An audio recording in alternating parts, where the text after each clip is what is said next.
पर सभी प्रत्याशी निर्विरोध जीत चुके हैं। बीजेपी के 7 प्रत्याशी जीते, जबकि अपना दल एस, आरएलडी और एसबीएसपी का एक एक प्रत्याशी जीता है। समाजवादी पार्टी के 3 प्रत्याशी भी विजयी घोषित हुए।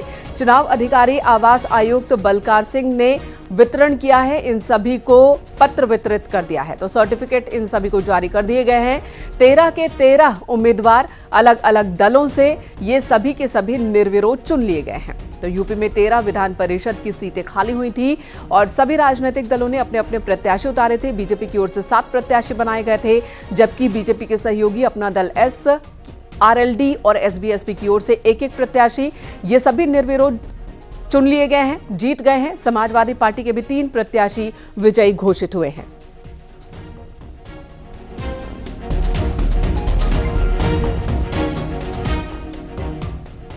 गाजियाबाद से बड़ी खबर, एक ही परिवार के 2 सदस्यों की हत्या हुई है। मां बेटे का शव मिला है घर में, जिसके बाद इलाके में सनसनी मच गई।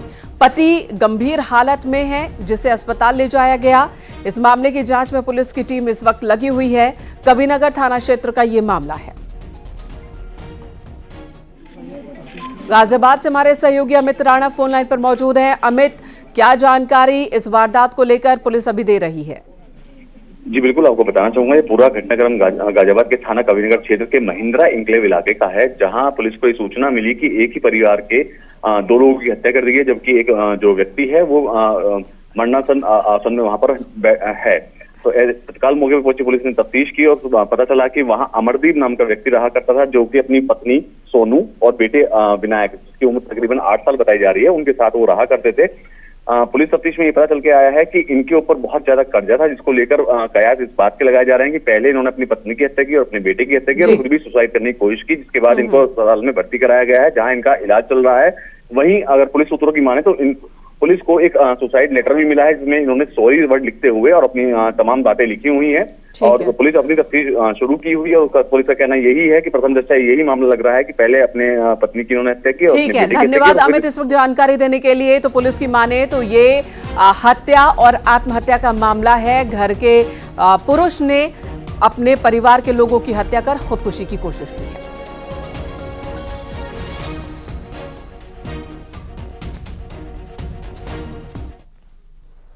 फतेहपुर में तेज रफ्तार ट्रक ने बाइक को टक्कर मार दी और इस हादसे में बाइक सवार युवक की मौत हो गई है। खागा थाना के कटुघन के पास यह घटना हुई है।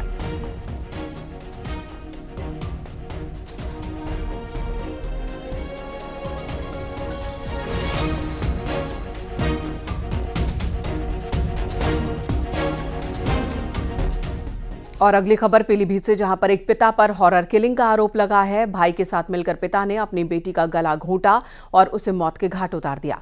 इसके बाद शव पर डीजल डालकर आग के हवाले कर दिया। जले हुए शव को नदी किनारे दफना दिया गया। यह सनसनीखेज वारदात बीसलपुर कोतवाली क्षेत्र की है। 8 मार्च को बीसलपुर कोतवाली में आरोपी ने बेटी की गुमशुदगी की रिपोर्ट दर्ज कराई थी।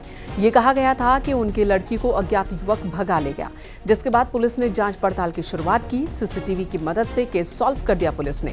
पुलिस के मुताबिक मृतका का साल भर से किसी युवक से प्रेम प्रसंग चल रहा था और इसी बात से नाराज होकर पिता और चाचा ने इस वारदात को अंजाम दिया। देखिए, थाना बीसलपुर पर वादी मुकदमा है। श्री राजीव कुमार जी पीछे भी खड़े हुए हैं। इनके द्वारा अपनी भतीजी की गुमशुदगी के संबंध में, क्योंकि पीड़िता नाबालिग थी, तो इनके द्वारा कोई काउंसलिंग का प्रयास न करते हुए, पुलिस के पास न आते हुए, चुन्नी का यूज करते हुए उसका गला दबा दिया गया और फिर उसकी लाश को डीजल डालकर जलाने का प्रयास किया गया और नदी किनारे गाड़ दिया गया। तो इन्होंने सच कबूला है और जो इस घटना में प्रयुक्त डीजल कैन है और चुन्नी है, उसे रिकवर कराते हुए बॉडी को इन्हीं लोगों की निशानदेही पर रिकवर कराया गया है और उसमें अग्रिम कार्रवाई की जा रही है। इन दोनों लोगों को गिरफ्तार करके जेल भेजा गया। लखीमपुर में झुलसने से भाई और बहन की मौत हो गई, जबकि पिता को गंभीर हालत में लखनऊ ट्रॉमा सेंटर ले जाया गया। सदर कोतवाली क्षेत्र के रुदपुर गांव की ये घटना है, जहां पर झुलस गए परिवार के लोग। पिता की हालत गंभीर है, इलाज जारी है। देखिए, पूरी तरह से ये झोपड़ी जलकर राख हो चुकी है, कुछ भी बचा नहीं है। आग कैसे लगी ये अभी तक साफ नहीं है। भाई बहन की मौत हो गई है और झुलसने की वजह से ही पिता को गंभीर स्थिति में लखनऊ ट्रॉमा सेंटर ले जाया गया। कल दिनांक 13/3 की देर रात सूचना प्राप्त हुई कि रुद्रपुर गांव तहसील सदर थाना खीरी में आग लगने की सूचना प्राप्त हुई थी और उसके बाद जांच की गई तो जांच में ये तथ्य सामने आया कि यहाँ ग्राम रुद्रपुर में स्थित रामपाल पुत्र चंद्रिका के घर में किसी कारण से आग लग गई। अभी तक आग लगने के कारण का पता नहीं चल पाया है और उसमें रामपाल का एक पुत्र और पुत्री जो ज्यादा घायल हुए थे गंभीर रूप से, उनकी मृत्यु हो चुकी है। इधर शाहजहांपुर में पुलिस और गौ तस्करों के बीच एनकाउंटर हुआ। मुठभेड़ में 2 गौ तस्कर पैर में गोली लगने की वजह से जख्मी हुए। मौके पर 2 गौ तस्कर फरार भी हो गए मौके से। एनकाउंटर थाना खुदागंज इलाके में हुई है।